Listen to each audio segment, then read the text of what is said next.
I'm a 40-something minivan driving soccer mom. I'm a father. I'm a husband. I'm a transgender woman. I'm a Mexican immigrant. I created Armed Equality. And I'm a gun owner. Are these the people you picture when you think of an American gun owner? No?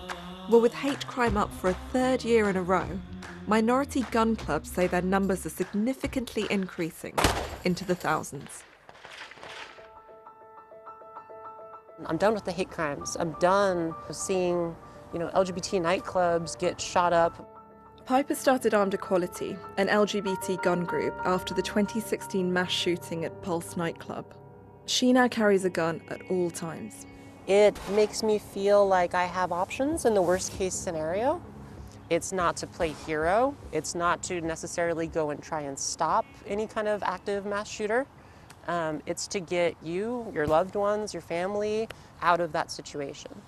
But you haven't been in any situations that you've needed to retreat from? No. So why would you want to have a gun? Because those situations happen on a daily basis, and especially for targeted minority groups that are at statistically higher levels of being targeted. Our lives are at risk, our lives are in danger. No pressure, Will. African American gun groups also reported a significant rise in membership over the past 3 years. Former Navy officer Will says he has to tread a uniquely delicate line as a gun owner.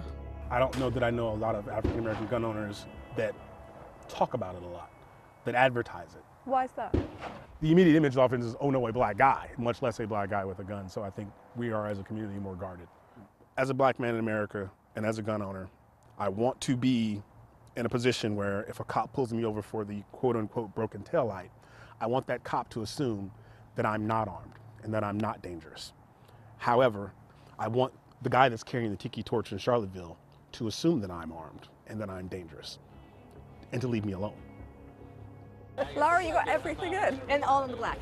Lara is the national spokesperson for the Liberal Gun Club and a Second Amendment advocate. They're part of our culture from the time you're a little kid. But they're also part of our Constitution. They're one of our rights given to us by our government. We have the right to defend ourselves. We have the right to bear arms. Although the club campaigns for better background checks when purchasing guns, she doesn't believe in banning controversial weapons such as the AR-15 rifle, which is commonly used in mass shootings. I don't understand why more guns in the mix and protecting gun rights could possibly save more lives. So I think there's two things. I think restrictions on gun ownership and removing the Second Amendment are two different things. The bans that they suggest actually, one, they don't actually ban anything. We can make more laws, but if we don't enforce what we have and fund what we've got, it's not going to make any difference to stopping the people who are going to go do the bad things. It's just going to make it harder for people who aren't doing the bad things to go participate in a sport or have a firearm. Faye is one of the founders of the far-left Socialist Rifle Association. In the wake of the 2016 election, I sort of started to realize that I needed to take a more radical view. It's a controversial group that's splintered many times and has been accused of using aggressive messaging that mirror that of America's far right. There's going to be a lot of Americans who say that we're giving platform to an extreme group. There are targets with KKK members on it. This is mostly a sort of response to what the right has been doing for decades.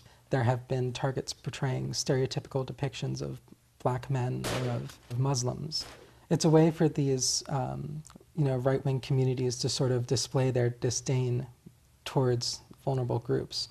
With the Klansmen targets, we're mostly trying to sort of say, hey, if you want to play that game, we can play it too. Many would say that that was an extremist action still, though. Yeah.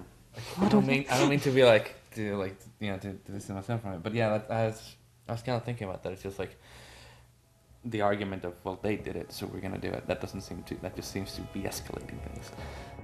Escalation is what anti-gun groups fear, that more guns can only mean more deaths, more mass shootings.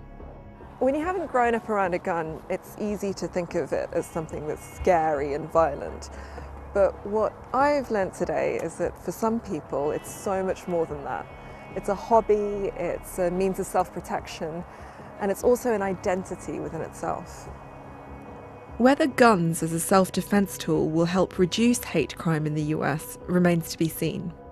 But there's a strong chance that more gun ranges across the country will start looking like this.